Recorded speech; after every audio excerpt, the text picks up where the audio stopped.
नमस्कार प्रेक्षकांनो, तर आपण बघतोय तू हे रे माझा मित्र आजचा इंटरेस्टिंग असा एपिसोडच्या सुरुवातीला ईश्वरी ते अर्णवला परत चीट देते आणि त्या चीटमध्ये असं लिहिलेलं असतं की अर्णव वाचतोय ती चीट काय आहे बघूया.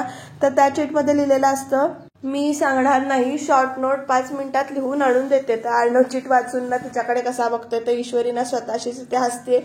म्हणजे अजूनही त्यांचा आबोला जो काही आहे तो मिटलेला नाहीये, ईश्वरीने कट्टी अजून सोडलेली नाहीये. आणि हा सगळा प्रकार नम्रता आणि आकाश तिकडनं बघतात आणि मग त्याच्यानंतर ईश्वरी सुद्धा तिकडनं निघून जाते. तर नम्रता आणि आकाश काय बोलतायत बघा, पाहिलंच ना काय चाललंय सगळं असं म्हणून आकाश विचारतो नम्रताला. तर नम्रता म्हणते, अहो ईशू इतकी चिडले हे माहिती नव्हतं मला, असं म्हणते ती.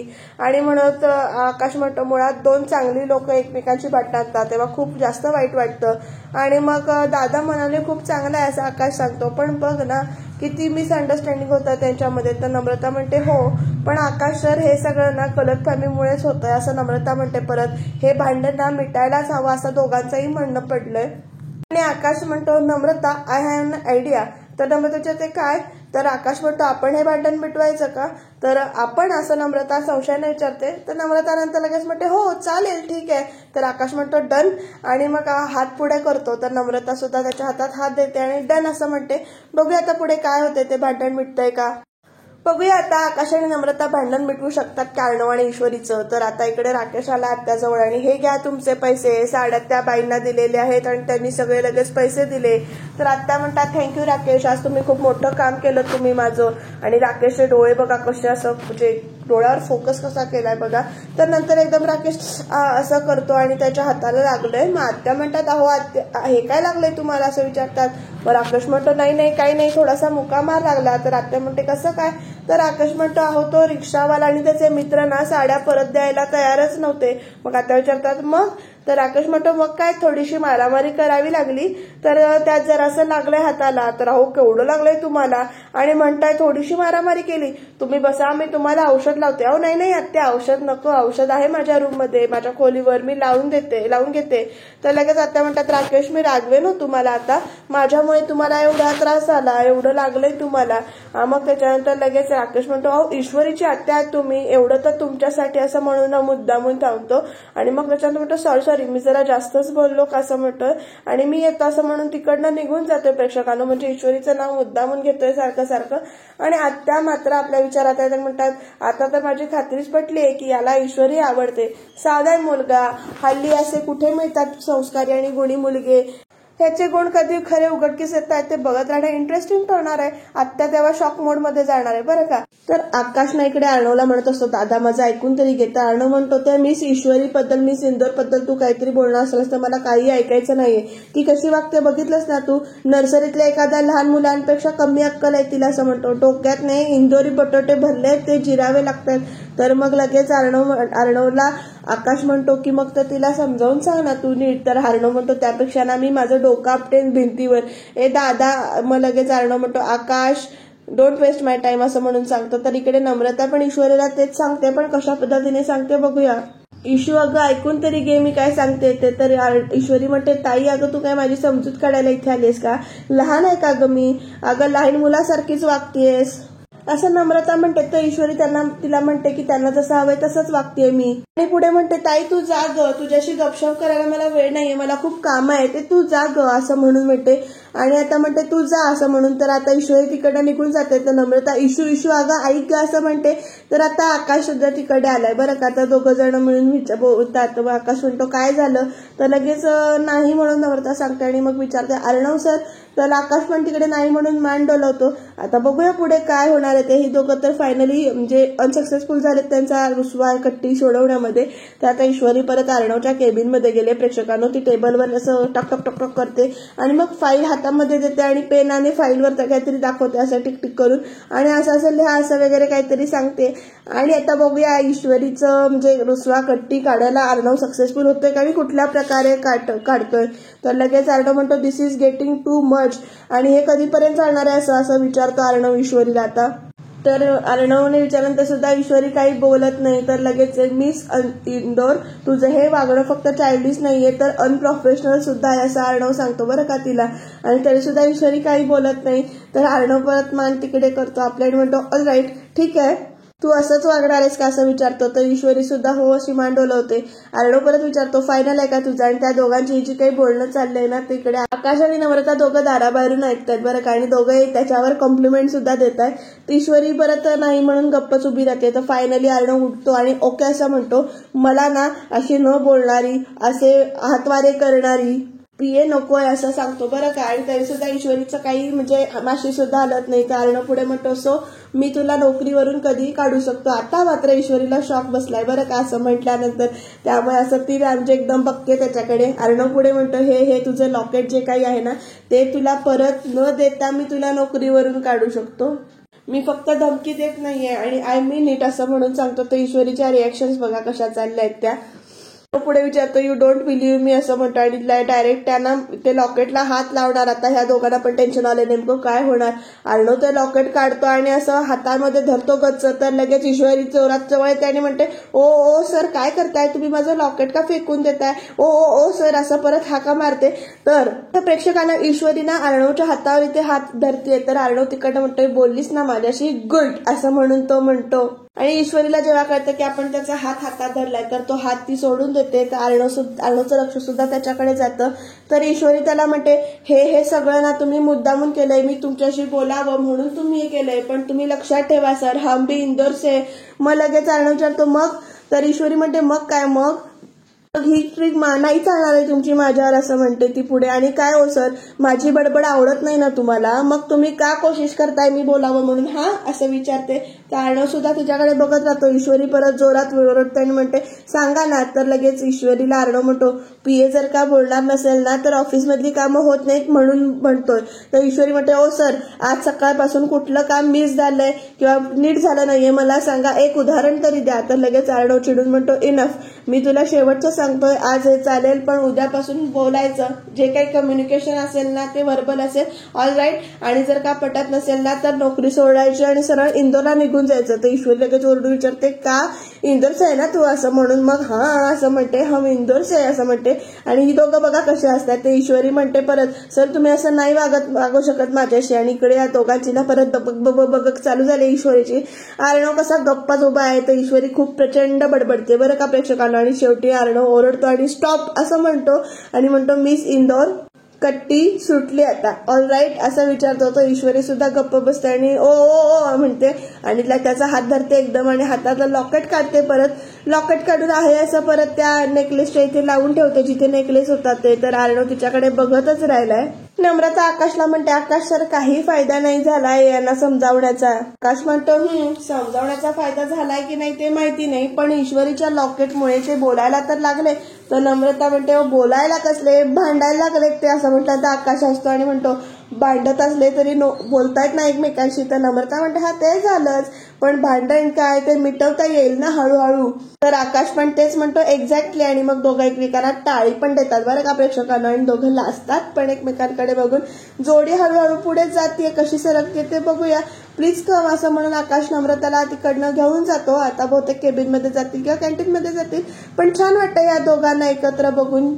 तर प्रेक्षकांना ईश्वरी आपल्या टेबलवर बसून म्हणते काही झालं तर नोकरीवरून काढून टाकीन ही धमकी तयारच असते.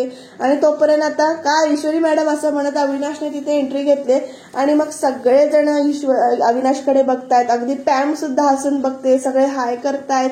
आणि मग अविनाश म्हणतो अरे बसा बसा कारण सगळ्यांनी त्यांना मान दिलाय ना ते ऑफिसमध्ये आल्यानंतर सगळ्यांना तो बसायला सांगतो. आणि पॅम बघा कशी बघते. तर ईश्वरी म्हणते मामा तुम्ही तेही आणि ऑफिसमध्ये. तर अविनाश म्हणतो हो आमंत्रण देण्यासाठी आलोय जोडप्यांनी. अरे मालकीनबाई कुठे गेल्या आलीच नाही वाटतं असं म्हणतात म्हणजे वल्लरी बद्दल बोलतात. आणि मग त्याच्यानंतर अविनाश म्हणतो बरं मीच काय ते सांगतो उद्या आमच्या घरी चैत्र गौरीची पूजा आहे तेव्हा तू आणि ऑफिसमधल्या सगळ्या महिला मंडळांनी यायचं आहे पूजेला असं अविनाश आता आमंत्रण देतो. आग्रहाचं आमंत्रण आहे बरं सगळ्यांना असं म्हणतो. आणि तोपर्यंत नम्रताने तिथे एंट्री घेतली. तर अविनाश म्हणतो नम्रता. मग नम्रता छान नमस्कार वगैरे करते. आणि मग त्याच्यानंतर अविनाश विचारतो तू सुद्धा आमचं ऑफिस जॉईन केलंस की काय.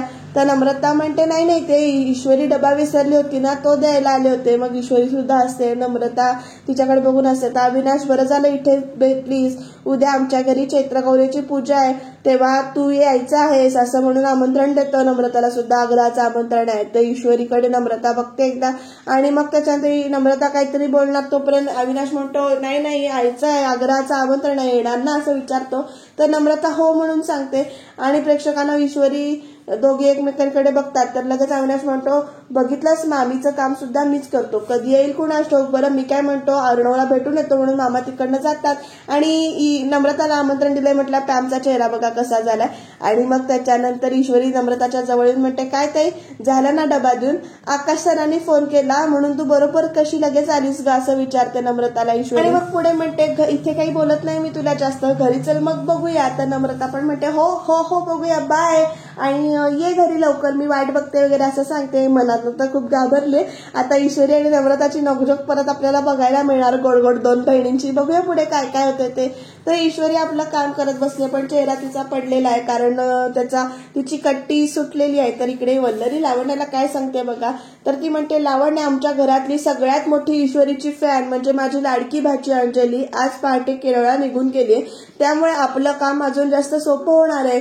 तर लगेच लावण्या म्हणते वल्लरीला की म्हणजे मला काही वाटत नाही की त्याची मदत होईल कारण त्या मिडल क्लास मुलीमुळे AR सारखा माझा इन्सल्ट करतोय असं लावण्या सांगते वल्लरीला. त्याच्या जवळ जाण्याचे सगळे एफर्ट्स वाया जात आहेत माझे. तर वल्लरी म्हणते डोंट वरी मी आहे ना तुझी मदत करायला, हा पण आपल्यातलं डील जे काही आहे ते विसरू नकोस, तू कायम लक्षात ठेवते डील.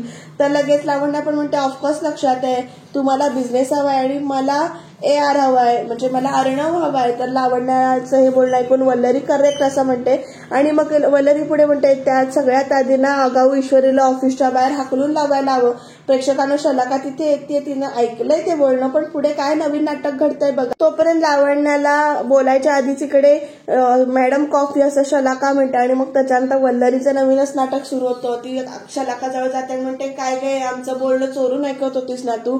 तर नाही हो मॅडम मी फक्त कॉफी घेऊन आली होते. तर वल्लरी ओरडून म्हणते नाही खोटं बोलतीस तू असं म्हणून नवीनच रूप धारण केलंय, तुमच्यासारख्यांना इकडचं तिकडे करायची सवयच असते वगैरे. आता वल्लरी त्या शलाकाला बोलायला चालू करते ऑफिसमध्ये असं करायला तुला लाज वाटत नाही का असं म्हणते. तर शलाका म्हणत असते नाही हो मॅडम मी असं करणार नाही. लावण्या मॅडम तुम्ही काहीतरी सांगा ना. वल्लरी परत काहीतरी बोलायला जाणार तोपर्यंत लावण्य तिला थांबवते आणि म्हणते मामी थांबा तुम्ही शांत व्हा जाऊ द्या. तर लगेच जाऊ द्या काय असं म्हणून वल्लरी तिला पण ओरडते आणि म्हणते यांच्यासारख्याची सवय ना मला चांगलीच माहिती आहे, आधी चोरून ऐकायचं आणि मग आमच्यासारख्या श्रीमंतांना गाठून त्यांना ब्लॅकमेल करायचं. नाही हो मॅडम अहो गरीब आहोत आम्ही, पाहिजे तर वेगळे उपाशी राहू पण असं काही करणार नाही आम्ही पैशांसाठी असं म्हणते. तर लगेच तिचं हे वाक्य ऐकून ना वल्लरी लगेच म्हणते ए तुझ्या गरिबीचा माज ना तुझ्याकडेच ठेवायचा असं म्हणून त्या शलाकाला म्हणते मला नाही दाखवायचं तो माझ कळलं ना असं आणि म्हणते वरतोड करून आणि म्हणते आणि हे बघ सर इकडचं ऐकून तिकडे केलंस किंवा बाहेर काही सांगितलंस तर गाठ माझ्याशी असं म्हणून सांगते टिचकी वाजून म्हणते लक्षात ठेवायचं कळलं ना.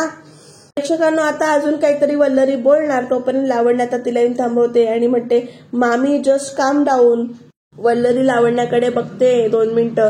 लावण्या सांगते शलाकाला त्या तू कॉफी ठेव आणि निघ इथून असं म्हणून आणि आता ती निघून जाणं गेल्यानंतर वल्लरी आणि लावण्या पुढे काय म्हणतात ते बघूया. लावण्या म्हणते कमॉन मामी एवढ्या मोठ्या बिझनेस एम्पायरवर तुमचा डोळा आहे आणि वागणं तुमचं हे असं आहे असं विचारते बरं का. त्याने म्हणते कमॉन एवढा मोठा बिझनेस हवाय तर बिझनेसमन कसे वागतात हे सुद्धा शिकून घ्या तुम्ही असं डायरेक्ट म्हणते बरं का वल्लरीला आणि वल्लरी लावण्याकडे बघायला लागते. तर have some dignity some standards असं लावण्या सांगते वल्लरीला आणि मग प्रेक्षकांना वल्लरी ती वल्लरी आहे हे सगळं ऐकल्यानंतर वल्लरीच्या मनात वल्लरी म्हणते की एकदा हा सगळा बिझनेस एम्पायर फक्त माझा होऊ दे ग, मग तुझ्या डिग्निटी आणि स्टँडर्डचा दोघांची कशी चांगली वरात काढते दॅट इज दॅट असं आणि म्हणते बरं काय म्हणजे बघा कशी वरात काढणार आहे ते बघत राहणं इंटरेस्टिंग ठरणार आहे. तर प्रेक्षकांना वल्लरी मनातल्या मनात म्हणते की एकदा का मला हे सगळं मिळू दे मग तुझी डिग्निटी आणि कसं बाजूला काढते ते बघ दॅट इज दॅट असं म्हणून खुनशीपणाने इकडे लावण्याकडे सुद्धा बघते. आता बघूया पुढे काय घडणार. प्रेक्षकांना इकडे अविनाश आता मशीनवरनं हात फिरवतोय आणि म्हणतोय आज सात्विका ताई असायला हवी होती, तिला खूप आनंद झाला असता, तिनेच तुला नवनवीन डिझाईन सुचवली असती आणि मग आता तिची आवड अंजलीनी नाही घेतली पण तू मात्र तिची आवड कायम घेतलीस. तर अर्णव सुद्धा म्हणतो मामा आईसाठीच हे सगळं केलंय असं म्हणून, आणि अविनाशचे डोळे भरून येतात आठवणीनं, सात्विका त्यांच्या आठवणीनं. तर लगेच डोळे पुसतात आणि आता तिकडे आकाशची एंट्री झालेली आहे. अरे आकाश असं म्हणून अविनाश आता आकाशला हाक मारतो आणि मग विचारतो अरे ती नम्रता गेली का रे असं विचारतो. तर लगेच आकाश म्हणतो गेलीये ती म्हणून. आणि मग अर्णव असा आपल्याच कामात आहे ते बघून आकाश म्हणतो आज ईश्वरी दादाशी बोलत नाहीये डॅड असं आकाश आता अविनाशला बातमी देतोय बरं का. आकाश पुढे म्हणतो म्हणून सकाळपासून जरा वातावरण खराब आहे. आणि अर्णवना लगेच आकाशकडे बघतो तर लगेच अविनाश अरे बापरे काय ऐकतोय काय मी असं म्हणतो अविनाश आणि म्हणतो अरे अर्णव ती ईश्वरी. मग त्याच्यानंतर ती माझ्याशी बोलत नाहीये सो व्हॉट असा प्रश्न अर्णवने विचारला आणि म्हणतो मला काय फरक पडत नाही त्याचा, आय एम ऍब्सोल्युटली फाईन असं म्हणतो आणि आपल्या कामाला लागलाय. तर अविनाश लगेच अर्णवकडे आणि आकाशकडे कसं बघतोय बघा. तर अविनाश म्हणतो येतं दिसत आहे तू कामं करतोयस ते, आणि पण तू किती शांत आहेस असं, आणि म्हणतो तुला काही म्हणजे काही एक फरक पडलेला दिसत नाहीये हो की नाही रे असं विचारतो. तर आकाश पण म्हणतो हो ना करेक्ट असं म्हणून. तर अर्णव म्हणतो ती ताई नाहीये तर तिची जागा तुम्ही चालवताय का असं विचारतो बरं का. आणि प्लीज आजीला जाऊन हे सगळं जाऊन सांगू नका नाही तर तिचं काहीतरी तिसरं सुरू होईल प्लीज असं म्हणून वॉर्निंग देतो. तर आकाश पण गप्प बसतो. तर अविनाश तोंडावर हाटून म्हणतो मी गप्प बसलोय. तर अर्णव गुड असं म्हणतो. तर अविनाश म्हणतो पण तरी तिची बट्टी कधी होईल अर्णव. तर लगेच मामा असं म्हणून अर्णव ओरडतो आणि येतो मी असं अविनाश म्हणतो आणि तिकडनं निघून जातो. आणि मग अर्णव आणि आकाश दोघं जण उभे आहेत आणि अर्णवला आता आकाश दादा म्हणून हाक मारतो. आणि मग त्याच्यानंतर इकडे आकाश लगेच आवरून म्हणतो मीटिंगचे विचारायचं होतं. तर अर्णव त्याला सुद्धा बाहेर काढतो म्हणतो आउट आउट असं म्हणतो जा इथून असं सांगतो. आणि प्रेक्षकांना इकडे आकाशला पाठवून दिल्यानंतर अर्णव आपल्याच विचारात परत कामाला सुरुवात करतोय पण त्याचं लक्ष काही केला लागत नाहीये त्या कामामध्ये. तो परत इथे अशी स्वतःचीच इकडे असं बघितल्यासारखं करतोय कोशात गेल्यासारखं करतोय. प्रेक्षकांना आता राकेश परत आलाय. आत्या तुम्ही बोलवलं तसं म्हणत. तर लगेच आत्या तिकडनं चहा असं म्हणून येतात. तर लगेच राकेश म्हणतो अरे वा वा आत्या चहाची गरज होतीच मला तशी असं म्हणतो.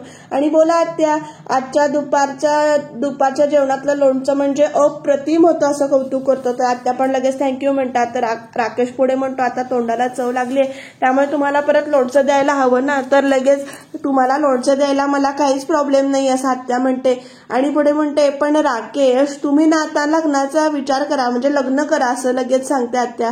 तर लगेच राकेश म्हणतो काय हो तुम्ही लोणच्यावरनं डायरेक्ट लग्नावर गेलात हे काय काढलं तुम्ही मध्येच.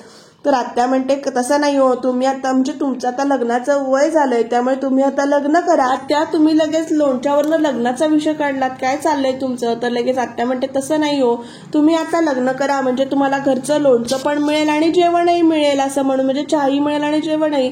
तर राकेश पुढे काय म्हणतो बघा हा आत्या हो तुमच्या घरचं तर जेवण करतो मी त्यामुळे अजून वेगळं काही घरचं जेवण कशाला पाहिजे म्हणजे घरचं जेवण काय. आणि खरं सांगू का म्हणजे काय आहे माझ्यासारख्या समाजसेवक असणाऱ्या वकिलाला गोरगरिबांसाठी काम करणाऱ्या वकिलाला कायम खिसा रिकामी असणाऱ्या वकिलाला कोण मुलगी देणार आहे असं म्हणून इथे राकेश विचारतो आत्याला. तर आत्या बघून हसतात त्याच्याकडे नुसतं.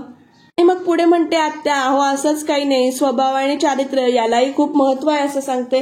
तर राकेश म्हणतो हो आहे तरी पण काय आहे त्यामुळे पोट नाही ना भरत आत्या. तर लगेच इकडे राकेश तुम्हाला मी एक सुचवू का असं म्हणते आत्या. आणि तुम्ही ना नोकरी करणारी मुलगी करा असं सांगते. म्हणजे कसं आहे म्हणजे तुम्ही तुमची गरिबांची वकिली सुरू ठेवा आणि ती मुलगी तुमच्या संसारापुरतं कमावेल. तर राकेश म्हणतो नाही आत्या कसं आहे आजकाल नोकरी करणाऱ्या मुलींना त्यांच्यापेक्षा दुप्पट कमवणारा मुलगा हवा असतो त्यांच्याकडे जास्तीचा बँक बॅलन्स असायला पाहिजे आणि फ्लॅट हवा असतो वगैरे सगळ्या अपेक्षा असतात. आणि बरोबर आहे ना त्यांचं काही चुकीचंच नाही असं राकेश लगेच बाजू घेतो आणि म्हणतो पण लगेच पुढे म्हणतो म्हणजे साधं उदाहरण घ्या तुमच्या ईश्वरीचं त्याही नोकरी करतातच ना एका मोठ्या कंपनीमध्ये पण आता तुम्ही किंवा त्यांचे आई वडील चुकूनही त्यांच्यासाठी माझ्यासारख्या मुलाची निवड करतील का असं विचारतो. आणि नाही ना असं स्वतःच उत्तर देतो बरं का. त्यामुळे आत्या लगेच तोंड इथे म्हणजे बारीक करते.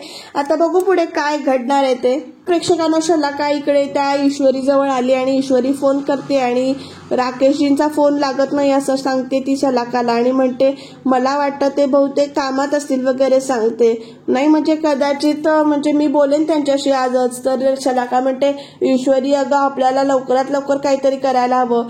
ईश्वरी त्यांना धीर देते नाही तुम्ही काळजी करू नका मी त्यांना भेटले ना की तुमच्याबद्दलच बोलणार आहे असं सांगते ईश्वरी. आणि हे दोघी बोलताना इकडे ना वल्लरी त्यांना पाठीमागून बघते. शलाका म्हणते लवकर बोलायला हवं कारण माझा तो नवरा कधी काय करेल याचा त्याचा माझा नेम नाही असं सांगत असते ईश्वरीला. मला भिकेला लावून मला टाकून निघून गेलाय तो. मी कसा बसा धीर एकवटून पुन्हा कामाला सुरुवात केली आहे. तर ईश्वरी म्हणते, ताई मी म्हटलं ना तुम्ही बिलकुल काळजी करू नका वगैरे. आणि आता पुढे काय होणार, आपण त्या दुष्ट नवऱ्याला ना शोधून काढू असं ईश्वरीने सांगितलंय. आणि मग शलाका पण म्हणते शोधायलाच हवं, त्याला धडा शिकवायलाच हवा वगैरे. आणि त्या दोघींना बोलताना बघून इकडे वल्लरीच्या मनात असे विचार आलेत की नवऱ्याने टाकलेली ही दळिद्री बाई ईश्वरीची मैत्रीण आहे. चला ही चांगली गोष्ट कळली आज ऑफिसमध्ये आल्यामुळे. ह्या पत्ता नक्कीच कुठेतरी वापरता येईल असं इकडे वल्लरीच्या मनात चाललंय. आणि ती दॅट इज दॅट असं म्हणते. पण इकडे शलाकाला रिक्वेस्ट करते की मला मदतीची गरज आहे, लवकरात लवकर काहीतरी होतंय का बघ. तर ईश्वरी परत इकडे राकेशला फोन लावते. फोन काही लागत नाहीये. आणि आता फोन कधी लागेल किंवा काय घडेल, राकेशचा खरा चेहरा समोर येईल का हे बघत राहणं गरजेचं आहे. तर वल्लरी या शलाकाचा पत्ता म्हणून कसा वापर करते हे पण इंटरेस्टिंग मोडवर आपल्याला कळणारच आहे. बघूया. दॅट इज दॅट असं म्हणत वल्लरी स्वतःशीच खुश होते, कारण ऑफिसमध्ये आल्यामुळे तिला ही चांगली गोष्ट कळली असं तिला वाटतं इथे. प्रेक्षकांना उद्याच्या भागात नेमकं काय घडणार आहे, ही ताटाशी झाकून का ठेवलेत असं ईश्वरी विचारते आजीला. तर आजी म्हणते ही परंपरा माझ्या लेकीने म्हणजे सात्विकाने सुरू केली आहे. ही सगळी ताटं आहेत ना, त्या ताटामध्ये तांदूळ आहेत आणि त्या तांदूळावरती इथे जमलेल्या सगळ्यांची नावं वगैरे आहेत. जे ताट सगळ्यात पहिल्यांदा उघडलं जाईल त्या आजीचं नाव असेल तर तिला देवीची ओटी भरण्याचा मान मिळेल वगैरे असं सगळं चाललंय. नाव कुणाचं आलं असेल प्रेक्षकांना देवीची पहिली ओटी भरण्याचं, तुम्हाला काय वाटतं आणि त्याच्यावरून नवीन नाटक काय काय घडणार हे बघूया उद्याच्या भागात. तुम्ही चॅनलला सबस्क्राईब करायला विसरू नका आणि बघत राहा तू ही रे माझा मितवा.